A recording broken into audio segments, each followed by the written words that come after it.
echan. Y si tal vez no tienes un fondo de emergencia, algo que tengas ahí por si algo sucede.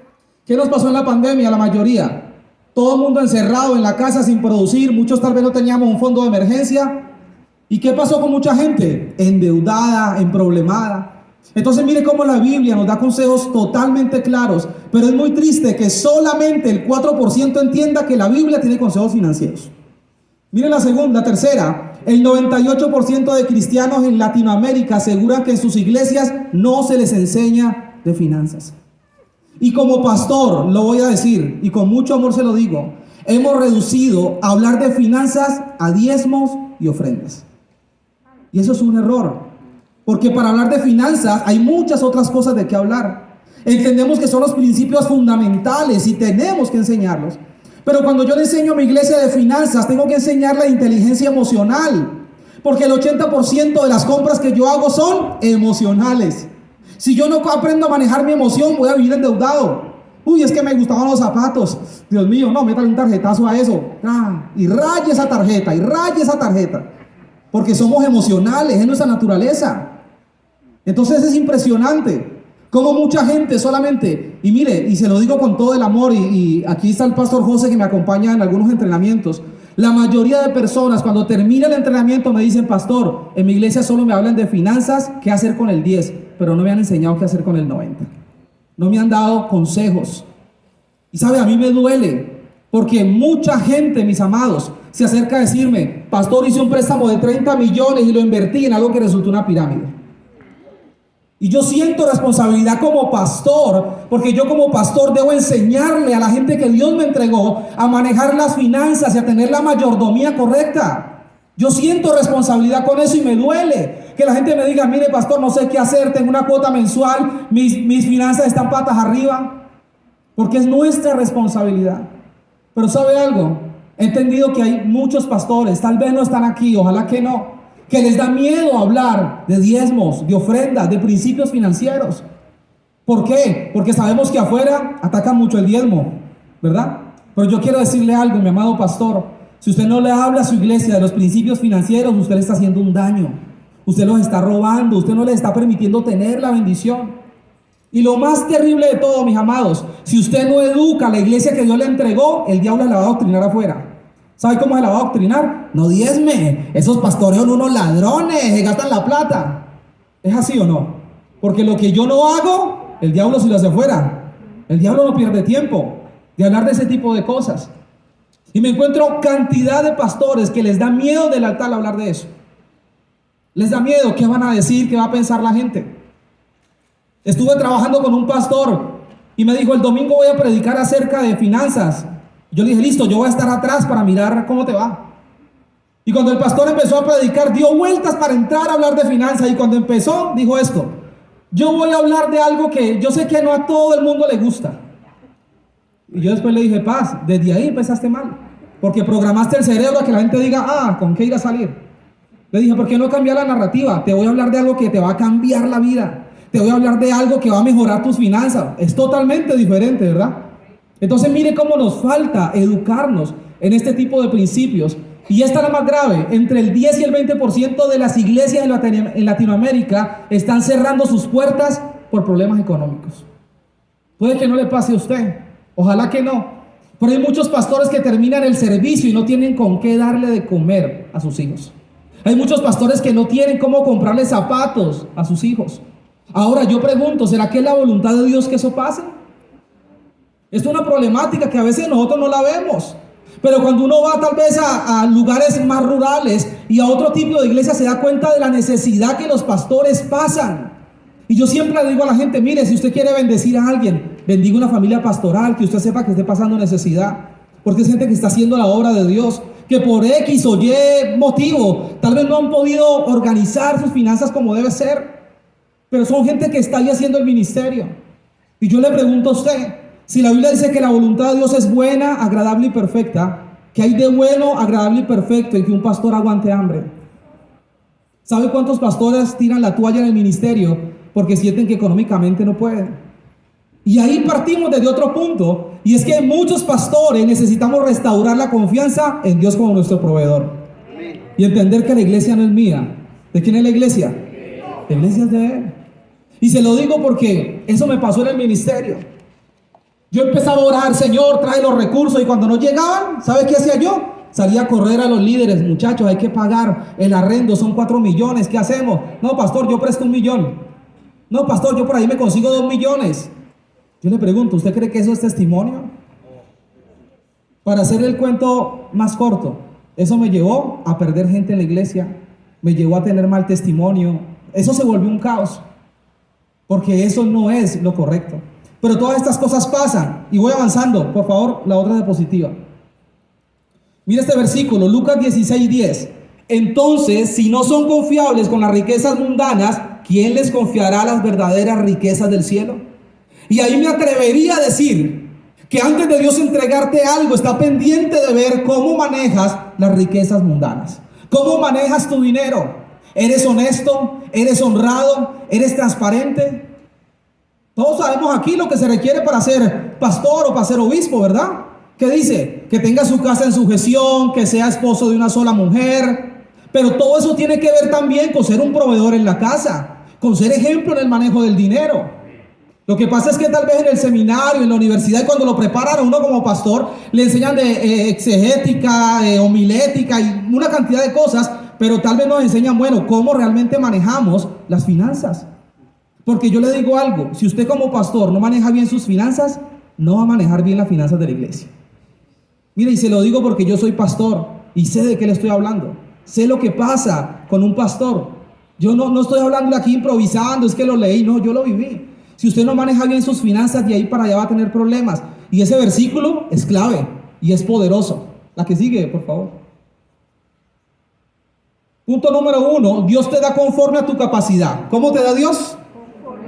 Conforme a tu capacidad. La parábola de los talentos, Mateo 25, 14 y 15, le doy para que usted lo lea por el tiempo. Dice que el hombre que le entregó a su siervo los bienes, le dio a cada uno conforme a su capacidad. Lo que quiere decir que Dios no te va a dar más de lo que tú no puedes manejar. Entonces yo encuentro gente que me dice, pastor, es que yo le estoy orando a Dios que mis finanzas crezcan y no pasa nada. Y yo le digo, ¿cómo estás manejando lo que tienes ahora? ¿Estás siendo fiel en lo poco? ¿Estás ordenando lo que tienes en el momento? Hay gente que me dice, pastor, mi solución será ganar 1 millón más, me gano 2 millones y no me alcanza. Yo le digo, tu solución no es ganar más plata, tu solución es ordenar tus finanzas. Eso es lo que tú necesitas. Porque tal vez si usted gana más plata, más deuda se va a meter, más problemas va a tener. Es una realidad. La otra vez me decía alguien, pastor, yo le estoy orando a Dios para que me dé 3 millones que necesito para pagar y tengo las rodillas peladas, he ayunado y nada pasa. Le dije, ¿sabes algo? Dios no es un mago que funcione así. Dios es un padre que te quiere enseñar, que te quiere instruir. Y tal vez lo que Dios quiere enseñarte es que eso no es lo que tú debes hacer. Porque si Dios hoy te dice, te voy a dar 5 millones, que lo puede hacer, no nos alejamos de eso.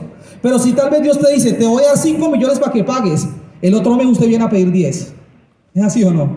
Porque el ser humano es así. Entonces Dios, conociendo eso, nos lleva en un proceso, ¿verdad?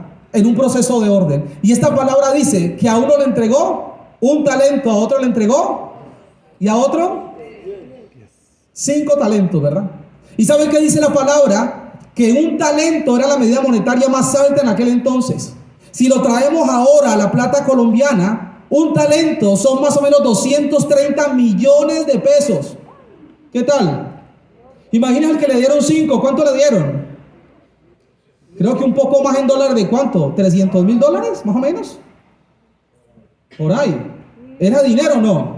Ahora yo le pregunto, como decía el pastor, la mayordomía. Este hombre dueño de la plata tenía que haber estudiado a cada uno de sus siervos.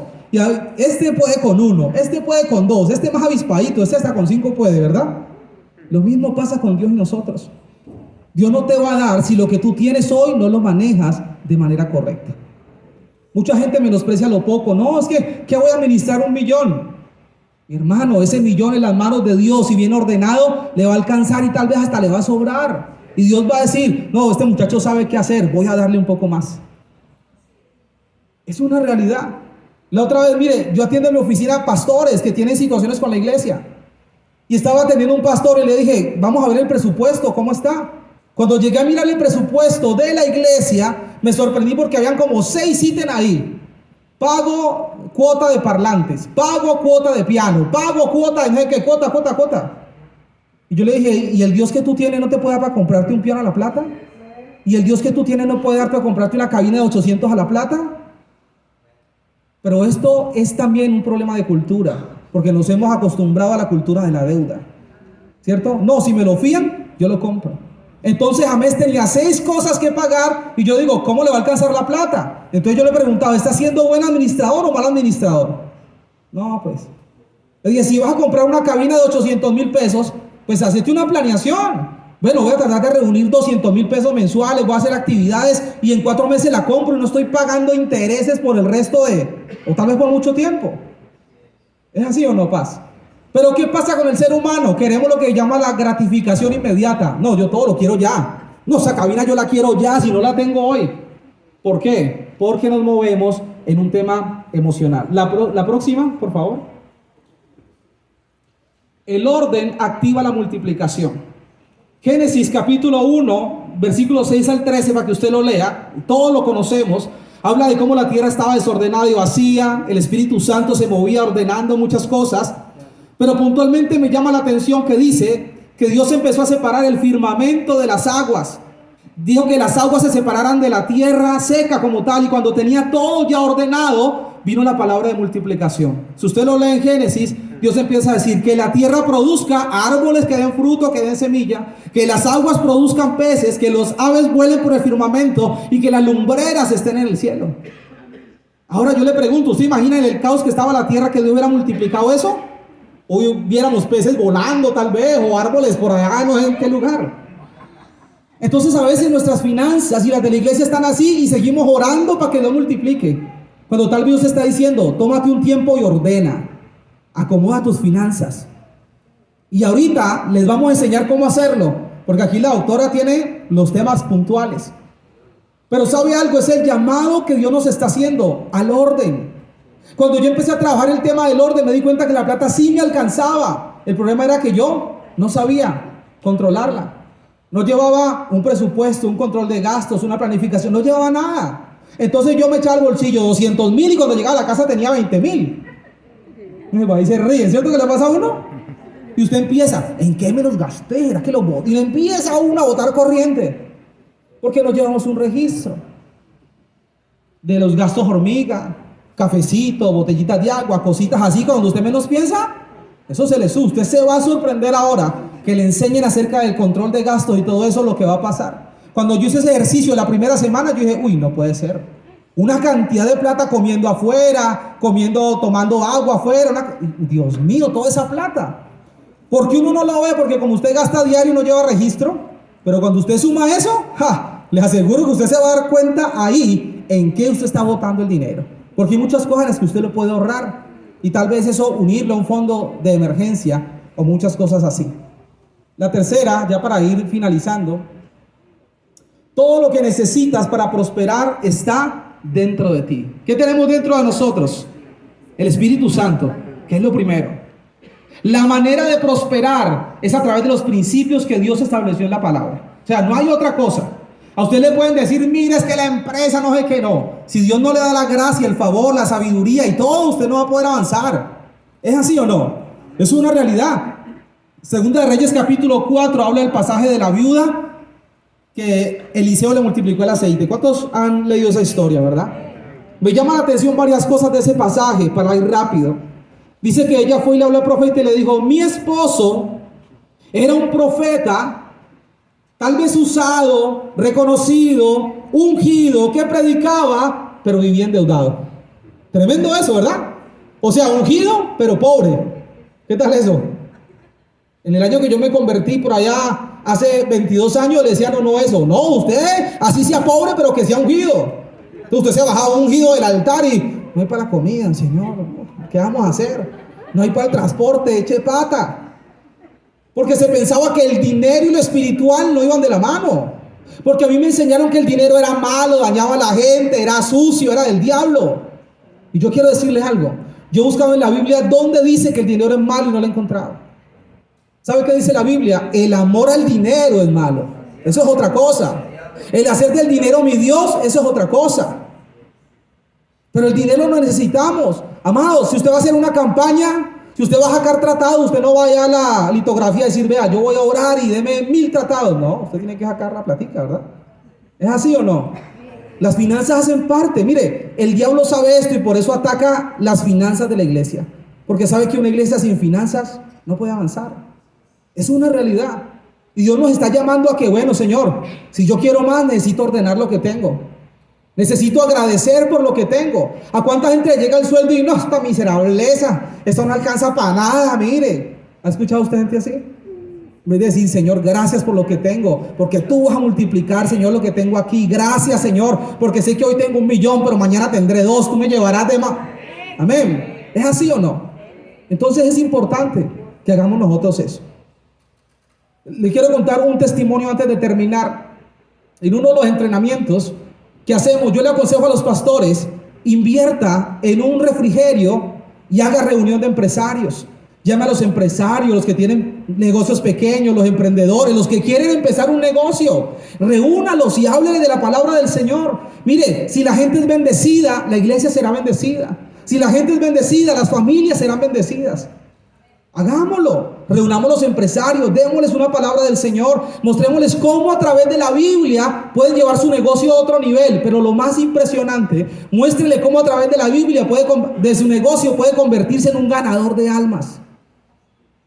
Tuve una señora, 60 años, estaba en el entrenamiento, estaba hablando de cómo generar ingresos a partir de nuestros talentos. Y ella me dice, pastor, dame una cita, quiero hablar con usted. Luego hablé con ella y me dijo, mire, yo soy buena para las manualidades, manejo FOMI y todo este tipo de cosas, pero yo lo hago solamente para mi casa. Yo le dije, ¿y por qué no pensás en venderlo, en levantar un negocio? No, pastor, ¿quién me va a comprar? Eso se llama el síndrome del impostor para los emprendedores. Lo que te dice quién te va a comprar, eso todo el mundo lo sabe. Y ella estaba amarrada y yo le dije, no, vamos a trabajar eso. ¿Qué pasó con la señora? Se atrevió, empezó a subir a Facebook, a Marketplace lo que vendía.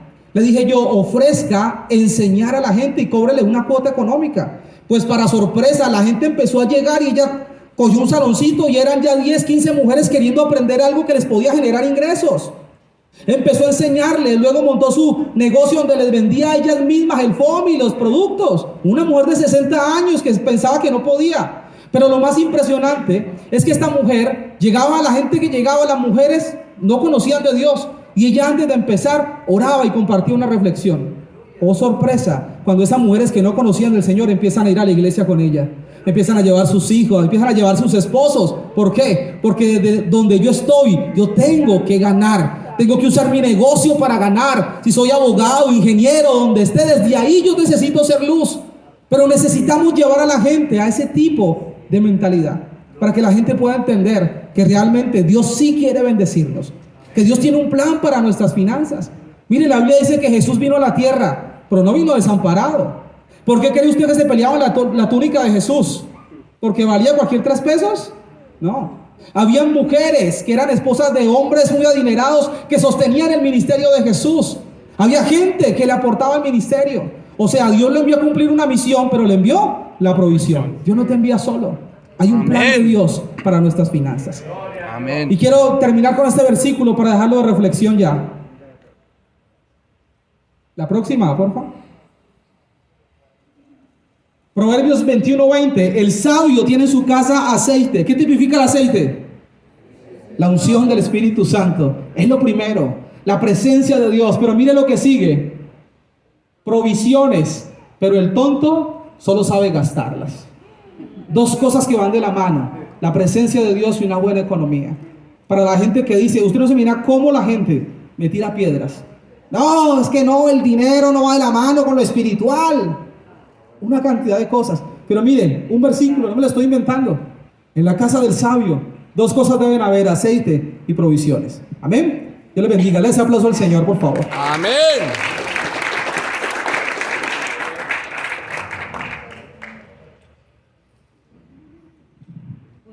Buenas tardes. Buenas tardes. ¿Están alegres? ¿Están aprendiendo? Amén. También hay que aprender, ¿no? Hay que formarse en ciertos aspectos que necesitamos en la vida. Bueno, mi nombre es Liliana Zúñiga, yo soy contadora pública, especialista en impuestos, con énfasis en finanzas. Llevo ya varios años en el ejercicio de mi profesión.